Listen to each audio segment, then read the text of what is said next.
RLP supremo और नागौर सांसद हनुमान बेनीवाल मंगलवार को जब बाड़मेर के शिव विधानसभा के दौरे पर रहे तो एक बवाली भाषण दिया। जैसा कि उनका तेवर है उसी अंदाज में उन्होंने भाषण दिया, पर इस भाषण का असर मारवाड़ की राजनीति में कई दिनों तक रहेगा। जी हाँ, ये बयान आपने भी खूब सुना होगा, रील में खूब वायरल हो रहा है और इसके पीछे की सच्चाई क्या है वो भी बताएंगे। पर जिन लोगों ने ये भाषण नहीं सुना उन्हें ये भाषण सुनना चाहिए। आप मुझे ये कहोगे कि आपने शिव का टिकट गलत दे दिया।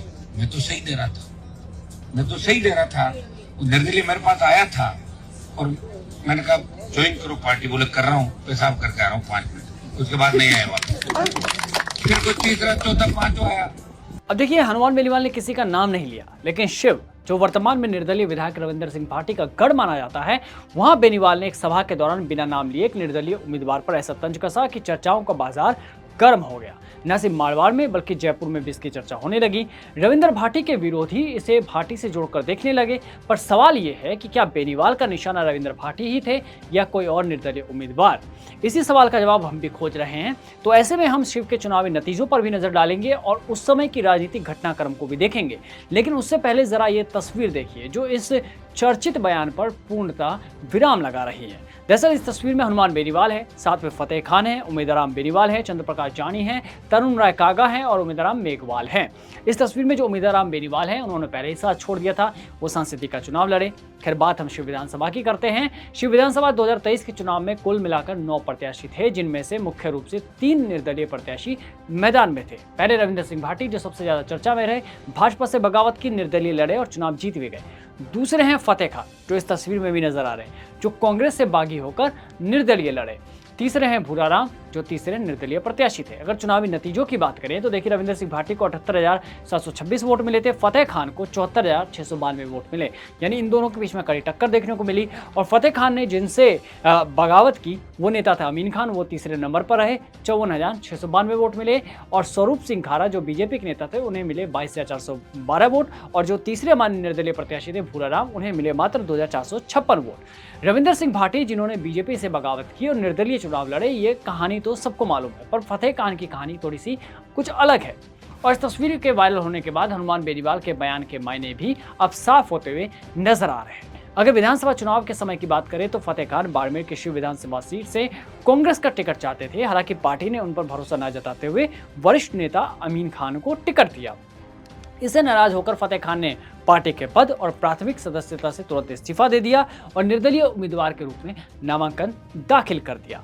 जब फतेह खान का नाम टिकट में नहीं आया था तब बाड़मेर शहर के सिंधड़ी चौराहे पर शहीद सर्कल के पास युवाओं ने खूब नारेबाजी की थी और कांग्रेस का जमकर विरोध प्रदर्शन किया था। उस समय पर एनएसयूआई के जिला अध्यक्ष रायचंद ने कहा था कि अमीन खान से कोई नाराजगी नहीं है, हमारी नाराजगी पार्टी से है, क्योंकि 34 साल से मूल रूप से कांग्रेस पार्टी के लिए फतेह खान संघर्ष कर रहा है। उन्होंने कहा कि अमीन खान पिछले 3 चुनाव से यही बोल रहे हैं कि मेरा लास्ट चुनाव है और हर चुनाव में तैयार हो जाते हैं। हर बार फतेह खान और युवाओं ने उनका साथ दिया।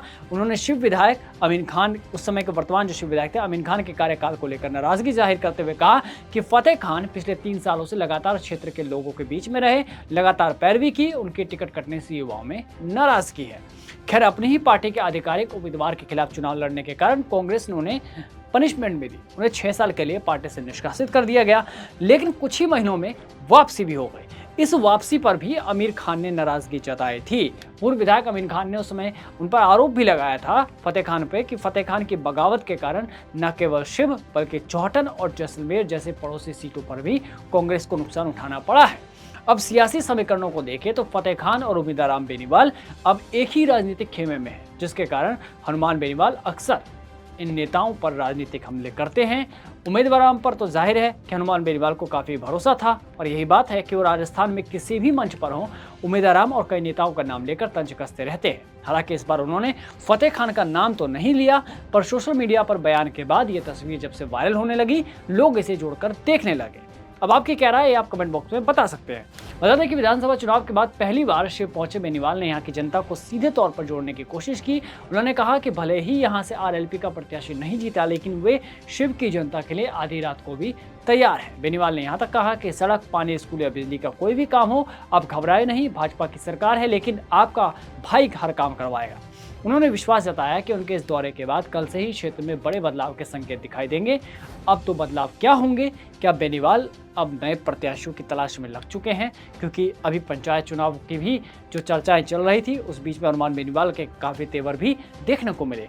और वहीं बेनीवाल पिछले विधानसभा चुनाव के बाद ये समझ चुके हैं कि किसको आगे बढ़ाना है और किसको नहीं, यानी किसको मौका देना है किसको नहीं, क्योंकि खिवसर में मिली हार के बाद बेनीवाल कहीं और ज़्यादा आक्रामक होते हुए नजर आए हैं।